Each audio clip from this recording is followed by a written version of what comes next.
Which Seattle Mariner pitcher has the best chance to win the AL Cy Young this year? Find out more in today's video.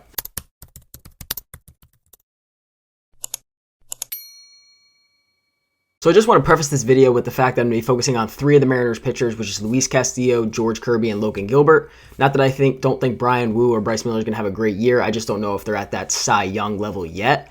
But I'm going to be going into certain statistics based on these three pitchers. And also, I did do a video on Luis Castillo last video, so if you want to check that out, go ahead. But I'm just going to be reviewing certain stats from these three that I just really think stand out and push one above the other two. So let's go over a little bit about what FanDuel predicts to be the AL Cy Young based on certain odds. So, and the top 9 that have the top 9 best odds to win the AL Cy Young.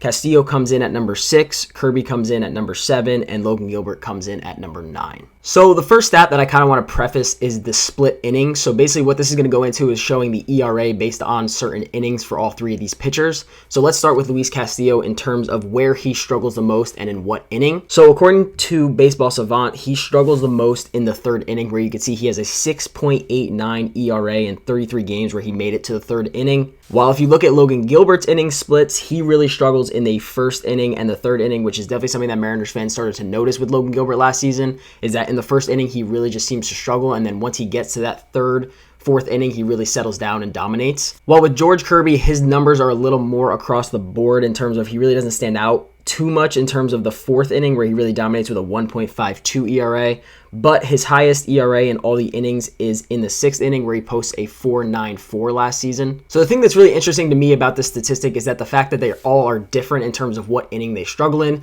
Kirby struggles more later in the game, while Gilbert really struggles early in the game, and Castillo's kind of right in the middle of the two. But kind of another reason I wanted to use this chart is in terms to show you guys how each of these pitchers makes it deep into the game, and when they do make it deep into the game, how well do they do when they get to the 7th, 8th inning. Logan Gilbert made it to the 7th inning or longer in 15 of his starts last season, where in the 7th inning, he really posted a high ERA of 4.35 in 12 of those outings that he made it to the 7th inning, while Luis Castillo made it to the 7th inning in 10 of his starts last season, where he posted a 1.8 ERA, which is fantastic, which means he's really in a groove if he makes it that far into the game. The one thing that really stands out to me about George Kirby is he made it to the 7th inning or later in 20 of his starts last season, where he posted a 2.7 ERA in 16 starts where he made it to the 7th inning, which is fantastic. And he posted a 0 ERA in the 4 starts he made it to the 8th and the 9th inning. So to me, in terms of these specific stats, I'm going to have to give it to George Kirby just for the way that we know he can get deep into games. And when he's deep into a game, he's absolutely cruising. He gives up 0, maybe 1 run, and he's truly just in a groove, which we love to see from him. And you'll hear my answer who I think is going to be the AL Cy Young, but you're going to see in a certain statistics, there's one player that really stands out in going up,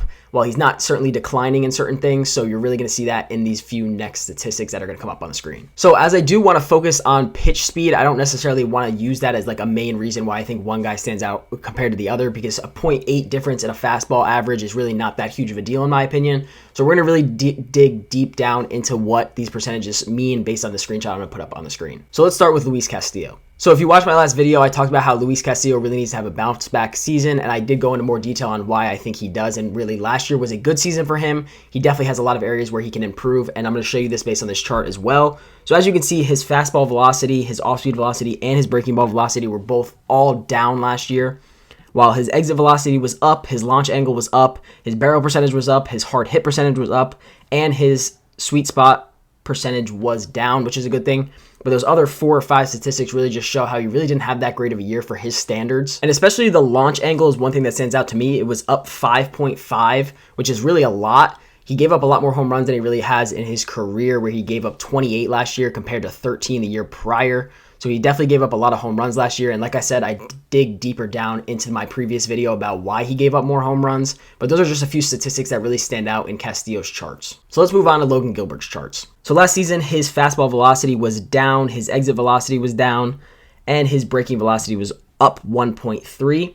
His off-speed velocity was down 0.6. And to be honest, other statistics like hard hit percentage were down, out of zone percentage was down, first pitch swinging was up, so a lot of guys are being much more aggressive with him. His whiff percentage was up, his K percentage was up, so Gilbert had a really great year last year. The one that really stands out to me in terms of where he declined was he did have a 1.9 increase in barrel percentages, so a lot of guys were barreling balls off of him more. But overall, last year, Logan Gilbert had a really good year, and in my opinion, he's our most consistent guy, so when he goes out there, I personally feel confident that he's going to go out and shove no matter the day. And obviously, he's going to have off days, but to me, you know what you're going to get out of Logan Gilbert. But to me, George Kirby is really a guy that's going to stand out this year, and I really think he does have the possibility of winning the AL Cy Young, just because he's so young and he's only going into his third year, and he truly is just has no pressure when he's out on the mound. We're talking about a guy that went out and played in the first Seattle Mariner playoff game at home in almost 2 decades, and he absolutely shoved against the Houston Astros. 7 innings pitched, 6 hits, 0 earned runs. Like, what much more can you ask for a rookie at the time? And to me, I just think he has a lot of upside going into this season. So for George Kirby's charts, as you can see, his fastball velocity was up almost 2 miles per hour last year on average. His off-speed velocity was down a little bit, but his breaking velocity was also up to 84.6 miles per hour on average. His barrel percentage was lower. His exit velocity was lower. His hard hit percentage was up a little bit to 40.9 compared to 38.7 last season. But one of the reasons to me that happens is because a lot of guys are swinging more aggressively on the first pitch, because obviously we know he does not walk anyone. His walk percentage was even down 1.6 compared to 2022, where he went from a 4.1 to a 2.5, which is, as a 4.1 is ridiculous in itself. To go down to a 2.5 is just absolutely crazy. His whiff percentage was up 1.7. His in the zone percentage was up 1.7. His out of the zone percentage dropped 1.7. So these are all just truly upsides of George Kirby and the way he's able to control the zone on a day in, day out basis. So obviously, while some of these statistics really just show how good our pitching staff is across the board, I think there are certain things that stand out. And in terms of Luis Castillo, he really needs to come back this season and improve and show that he's our ace. If not, I do believe George Kirby at some point this season could step into that ace role. And to me, truly, the one thing that just really stands out about George Kirby is his longevity, the way he's able to go games where he can reach the 7th inning 16 times and the 8th inning 3 times, and then even the 9th inning once. And while I do think Logan Gilbert is also right there in terms of how good of a pitcher he really is, just the one thing that stands out to me is just the ERAs across innings. Logan Gilbert really struggles in the 1st and the 3rd inning, so that's one thing that he's really going to have to improve upon for me to really think about him and really stand out in terms of possibly being an ace. Similarly with Castillo, he really just needs to go back to that ace form, and the 3rd inning is just a place where he really seems to struggle. A 6.89 ERA, and he pretty much is reaching that in every single start, so that ERA is just really through the roof for him. And just in terms of straight consistency across the board, George Kirby just really stands out on a guy that has massive upside, and he's not going to be slowing down anytime soon.